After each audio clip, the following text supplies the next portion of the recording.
Raw milk and raw milk cheese consumption is increasing worldwide with the growing demand of minimally processed, sustainable, healthy, and local foods. Today, we are talking about raw milk. I have a YouTube channel and I do lots of videos, particularly on toddler nutrition. And recently, a person commented about raw milk as an appropriate substitute for cow's milk.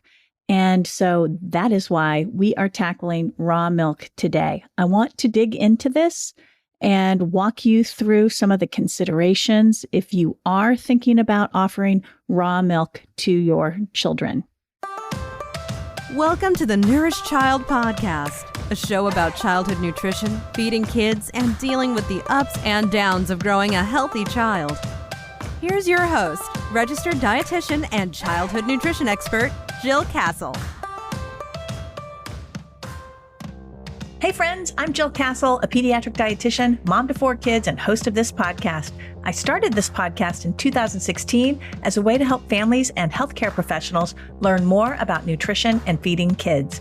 My goal has always been to make nourishing your families easier through breaking down science into understandable concepts you can put into practice right away, and shedding light on and improving the emotional well-being of kids through feeding and food. You can always go deeper on my website, thenourishedchild.com, where I have resources for children ages birth through teen. I'm always so grateful you're here, and I hope you enjoy the show.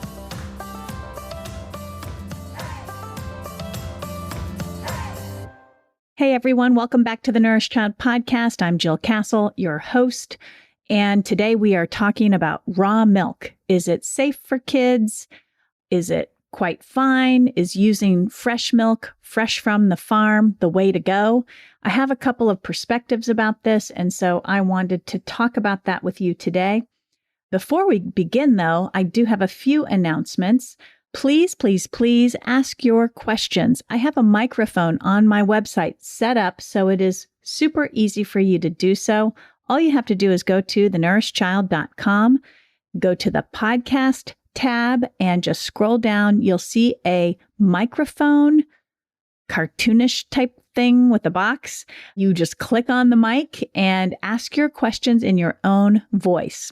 I'll use your recording, but I won't use your name. So please ask your questions. I think it's great for listeners to get the information they want and need, and I'm happy to do the research and come up with answers to your questions. Are you concerned about your child's eating, their health, or how they're growing? I have some big news that some of you will be happy to hear. I'm accepting clients in my new private practice. In fact, this is my 3rd private practice. My first one was in Nashville, my second one in New Canaan, Connecticut, and now I have decided to do it again, but I'm using a different model. I will be offering you exclusive access and support for a longer period of time, rather than the typical medical model of 2 or 3 appointments. In the past, you'd make an appointment or 2 or 3 with me, and then you'd kind of be on your own to keep doing or practicing or working on the challenges that you were trying to navigate with your family. My new model of private practice offers you plenty of time to work on and achieve your goals while having access and personalized support with me as often as you need it. We can take our time. You can get all your questions asked, your worries addressed, and your goals achieved. Our appointments are time efficient, targeted, and curated to consider your needs and circumstances and to help you take small, consistent steps that will lead to success. You can check in with me weekly, even for just a few minutes or longer, to make sure you stay on track and keep moving forward to your goals. So who is this for? It's for families who are raising kids with larger and smaller bodies and who want to work on health-promoting lifestyle habits. It's also for families who want to overcome picky eating, who want to correct unhealthy habits, or who want to establish the essential lifestyle habits for their children. And it's also for those families who want support with nourishing and feeding a family. If this is you and you want me to guide you and support your family as you navigate any concerns around eating, medical conditions, health, or growth, or you just want to establish the lifestyle habits that encourage physical health and emotional well-being, reach out to me by email or sign up for a quick call to discuss this option for you. Initially, I'm opening this service to 5 families, so it is a small private practice, but we would be working for 6 or 12 months together. If you want my guidance and support to help you navigate nutrition, feeding, and the health promoting habits of your family, then do not wait to reach out. You can learn more at jillcastle.com/private practice. That's jillcastle.com/private practice. Okay, let's dig into raw milk. What is it anyways? Well, raw milk or fresh milk comes straight from the cow. It has not been pasteurized. And pasteurization is that process that kills harmful bacteria by heating milk to a high temperature. Raw milk or fresh milk direct from the farm can be contaminated with a variety of bacteria, including E. coli, Salmonella, Listeria, and Campylobacter. These bacteria can cause food poisoning and serious illness, especially in young children. Even if you go to a farm that is super conscientious about how they produce and store milk, it can still happen that the raw milk becomes contaminated. And in certain temperatures, the bacteria in raw milk can really proliferate and grow. So why is raw milk potentially unsafe for kids?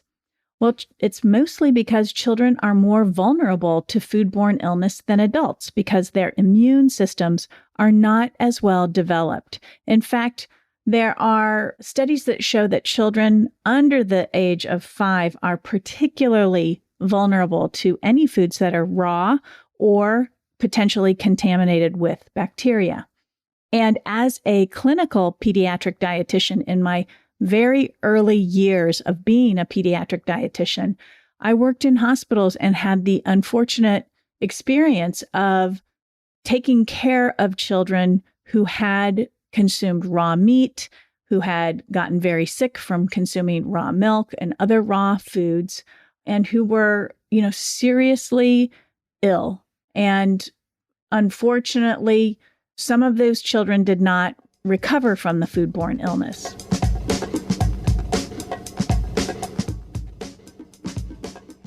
Kids change a lot. Their nutrition needs, eating habits, and food preferences do too. So much so, it can be hard to keep up. The Nourished Child, a website designed for parents who want more nutrition education, helps parents like you get crystal clear on raising good eaters. We've cracked the code on nourishing the whole child, whether you're raising a baby, a teen, or a child with health concerns. Our nutrition school and parent education programs help you get the inside scoop on food and nutrients, positive food parenting, and building self-motivated, autonomous kids who are good eaters. Visit thenourishedchild.com today.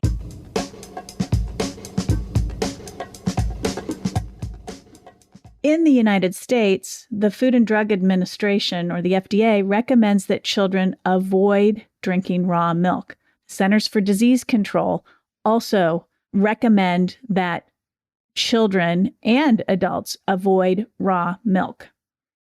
The FDA has linked raw milk to numerous outbreaks of foodborne illness, including some that have resulted in death. So some of the health risks associated with drinking raw milk are, number one, food poisoning. Obviously, that's what we're talking about here. Raw milk can be contaminated with harmful bacteria, such as E. coli, Listeria, and Salmonella, as I mentioned before. These bacteria can cause food poisoning, which can lead to symptoms such as nausea, vomiting, diarrhea, and fever, but they can get even worse, causing renal failure, for example. Other infections can happen from consuming raw milk, such as getting a virus or a parasite. These pathogens can cause a variety of infections, including meningitis, campylobacteriosis, and brucellosis.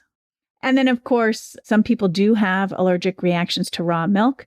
These reactions can range from mild to severe. A recent study looked at raw milk samples and measured the level of bacteria in not only raw milk, but also in pasteurized milk. And the raw milk samples had the highest prevalence of viable bacteria, which were measured as all aerobic bacteria, coliform, and E. coli counts. And their microbiota was distinct from other types of milk. So raw milk does appear and look different and has different bacteria in it that can be potentially harmful. This study also sort of negated this idea that raw milk has a probiotic effect. The study found that raw milk had minimal lactic acid bacteria in it, which is sort of the probiotic that gives those health benefits to the gut microbiota.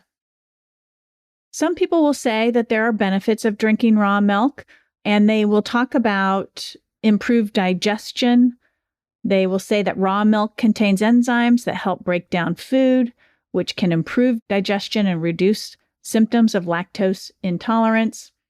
I think also we need to be clear about the fact that our bodies make the enzymes we need to break down nutrients. So the idea that we have better absorption of nutrients from the enzymes in raw milk, I'm not sure is a evidence-based claim.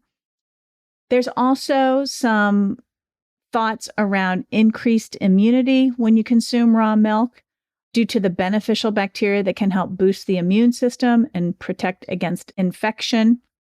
And also, there's some research around reduced risk of allergies and asthma when you consume raw milk. Some studies have shown that drinking raw milk may reduce the risk of allergies and asthma, but other studies state there's not enough evidence to make this conclusion. So there are proposed health benefits. Again, I'm not sure that those health benefits are largely different from consuming pasteurized milk, where the bacteria has been killed, but the nutrients preserved. It is important to note, if you're considering raw milk, a couple of things to think about. The CDC and the FDA say it's no bueno for kids. So if you're considering it, you're taking on a risk that's a bit higher for your child than if you were to offer pasteurized milk. It's also important to note that there's no scientific consensus on the benefits of drinking raw milk. There are these proposed benefits, but there's no scientific consensus that drinking raw milk is safer, healthier, better than drinking pasteurized milk. If you're considering raw milk for your family, it's really important to weigh the potential risk. If you do decide to drink raw milk, it is important to buy it from a reputable source that tests the milk for safety.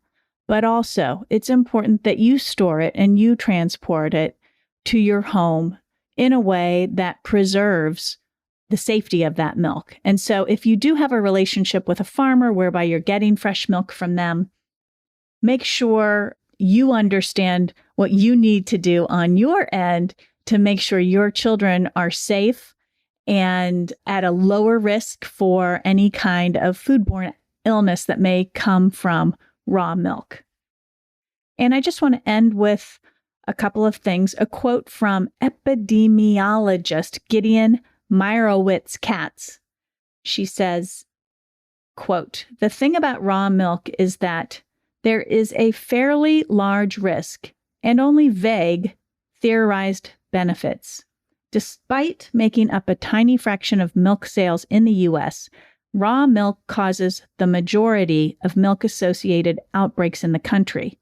Your risk of getting sick from drinking raw milk is somewhere in the range of 50 to 150 times higher than drinking pasteurized milk.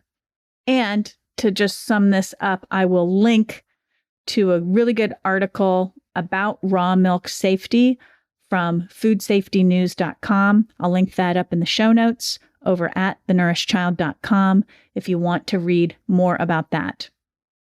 That's it for today, folks. I hope this gives you some more information about raw milk. If you still have questions, do the research. Go read the articles I link up into the show notes and read more about it so you are fully informed if you decide to introduce this to your family and your children.